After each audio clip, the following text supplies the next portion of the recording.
O Senhor esteja com todos. Ele está no meio de nós. Proclamação do Evangelho de Jesus Cristo segundo Lucas. Glória a vós, Senhor. Naquele tempo, alguém do meio da multidão disse a Jesus: Mestre, dize ao meu irmão que reparta a herança comigo. Jesus respondeu: Homem, quem me encarregou de julgar ou de dividir vossos bens? E disse-lhes: Prestai atenção, tomai cuidado contra todo tipo de ganância, porque mesmo que alguém tenha muitas coisas, a vida de um homem não consiste na abundância de bens. E Jesus contou-lhes uma parábola. A terra de um homem rico deu uma grande colheita. Ele pensava consigo mesmo: o que vou fazer? Não tenho onde guardar minha colheita. E então resolveu: já sei o que fazer. Vou derrubar meus celeiros e construir maiores. Neles vou guardar todo o meu trigo, junto com os meus bens. Então poderei dizer a mim mesmo: meu caro, tu tens uma boa reserva para muitos anos. Descansa, come, bebe, aproveita. Mas Deus lhe disse: louco, ainda nesta noite pedirão de volta a tua vida. E para quem ficará o que tu acumulaste? Disse Jesus: assim acontece com quem ajunta tesouros para si mesmo, mas não é rico diante de Deus. Palavra da salvação.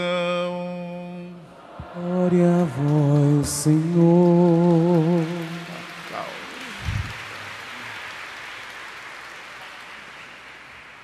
Queridos irmãos e irmãs, ainda hoje, nossa Mãe do Céu, Maria Santíssima de Nazaré, nos reúne aqui na sua Basílica para instruir-nos através de seu Filho e Filho de Deus, nosso Senhor.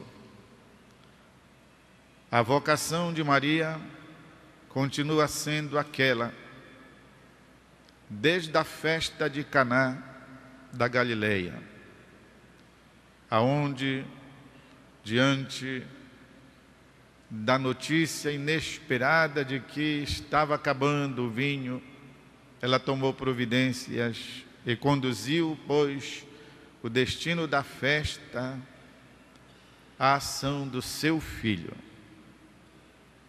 Ela não foi lá se intrometer, apenas apresentou-lhe a situação. Olha, meu filho, eles estão para passar uma situação de vexame, sabe? Acabou o vinho. O vinho é um simbolismo, é a expressão da alegria. É o símbolo de tudo aquilo que é importante, sem o qual você não vive direito, ou não vive, ou vive muito mal. E então, diante da palavra de Jesus, ela dá uma ordem aos discípulos, aos servos e a nós todos ainda hoje. Façam o que ele disser. Ninguém conhecia melhor Jesus na terra do que a própria Virgem Maria. Conhecia o seu filho, como toda mãe conhece os seus filhos. Não adianta dizer ou fingir que não, porque toda mãe sabe quem é seu filho. Ela quis dizer: Não se preocupem, Ele sempre faz certo.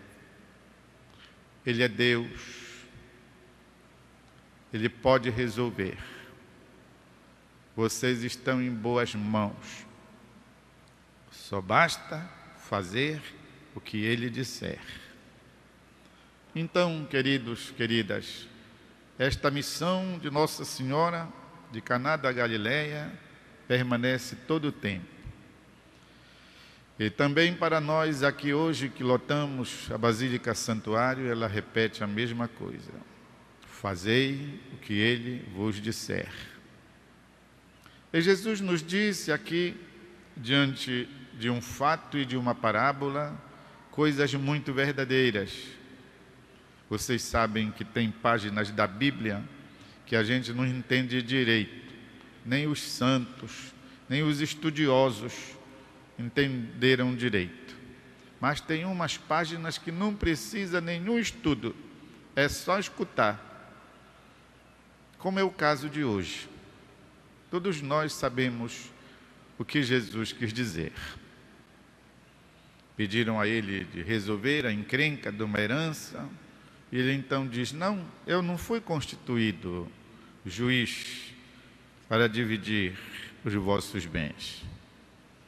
E aproveitou o ensejo para contar esta parábola do homem que tinha tido uma boa colheita, bons negócios, boas possibilidades, e diante daquela abundância ele então raciocinou: puxa, não tem onde guardar, vou destruir esses armazéns, vou construir ainda maiores. E assim fez. E superlotou de bens. E disse para si mesmo, meu velho, dizendo para si próprio, né? Agora, vai, ata uma rede, descansa bem, come, bebe, goza, porque tu estás com a vida garantida. Queridos irmãos e irmãs, 1500 anos antes de Cristo, o imperador faraó Tutankhamon, da 18ª dinastia egípcia,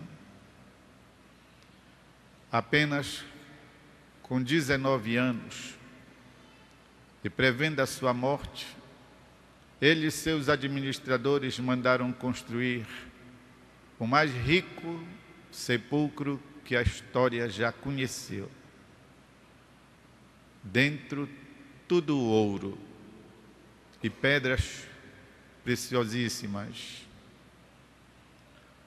Maiormente o sarcófago, onde colocaram o corpo embalsamado, mumificado, daquele ainda adolescente. Foi a descoberta mais maravilhosa que aconteceu na arqueologia, no Egito, no século XIX. E ainda hoje, algo esplendoroso. Encheram o sarcófago do menino de tantas riquezas preciosas, porque achavam que aquilo ia continuar, prosseguir, eternizar a vida daquele adolescente. Mas aqui também na América, no México, foi encontrado aquele quase igual sepulcro do Tutankhamon. Seria o Tutankhamon da América Latina. O túmulo do imperador Pakal, esplêndido, também cheio de riquezas e de fortunas. Deste imperador asteca que viveu no ano de 600 da nossa era. Tudo isso então nos mostra o quanto a consistência das riquezas, por mais gloriosas e poderosas que sejam, elas não seguram a vida. E de fato, no Evangelho, Jesus comenta que quando aquele rico disse que era para começar a gozar a vida, uma voz o chamou de louco, louco, insensato, besta. Hoje mesmo tua vida, será chamada de volta. E ainda faz uma pergunta, o comentário.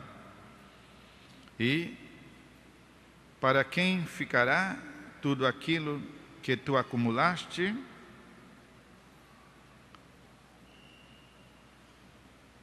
Todos nós sabemos de brigas por conta de heranças, até mesmo entre irmãos que se amavam muito, entre primos, heranças que não se resolvem nunca por conta exatamente da ganância, do egoísmo, do ódio que logo se estabelece, de modo que nenhum acordo faz com que possam repartir. E o que é pior, morrem, sem usufruir daquilo só por conta de raiva, de princípios, de ganância em suma. E Jesus termina dizendo: assim acontece com quem ajunta tesouros para si mesmo, mas não é rico diante de Deus. Então quer dizer que existem outros tesouros que não são o do faraó Tutancâmon. Existem tesouros que não são como os do imperador Pacal. Existem outros valores que devemos cultivar, que se formam, pois, verdadeiros tesouros, dos quais, numa outra passagem, Jesus diz: construí para vós tesouros no céu, porque lá não tem ladrão para roubar, lá não tem traça para roer, lá não tem ferrugem para destruir devagarzinho. Juntai tesouros para vós no céu. Sempre, de vez em quando, nos faz bem, meus irmãos e irmãs, ouvir as palavras da Bíblia, as palavras da Escritura, que ela própria, a palavra da Bíblia, se autodefine luz para iluminar os passos da gente. E elas são palavras de vida, palavras de eternidade, palavras de verdade, que então, como que nos despertam, muitas vezes da sonolência em que a vida puramente material, humana, terrena, nos entorpece. Juntar para nós tesouros no céu.